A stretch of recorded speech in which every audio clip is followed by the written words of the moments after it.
Details చూద్దాం. దీపావళి పండుగ వేళ కూటమి ప్రభుత్వం పరిశ్రమలకు తీపి కబురు చెప్పింది.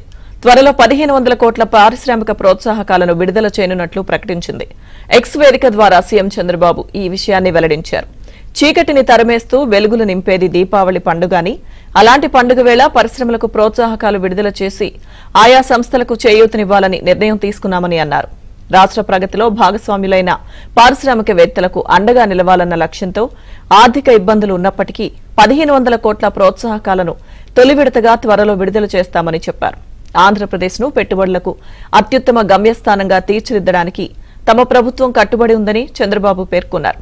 పెండింగ్ లో ఉన్న పారిశ్రామిక ప్రోత్సాహకాల నగదు మొదటి విడతగా 1500 కోట్లను ప్రభుత్వం విడుదల చేయనున్నట్టు ప్రకటించడం పట్ల AP chamber of commerce and industry federation అధ్యక్షుడు పి భాస్కర్ రావు హర్షం వ్యక్తం చేశారు. ప్రభుత్వం తీసుకున్న ఈ నిర్ణయం ఎంఎస్ఎంఈ రంగానికి అతిపెద్ద ఉపశమనంగా, అలాగే ఉత్పత్తి కార్యకలాపాల పునరుద్దరణకు, వృద్ధిని కొనసాగించడానికి దోహదపడుతుందని అభిప్రాయపడ్డారు.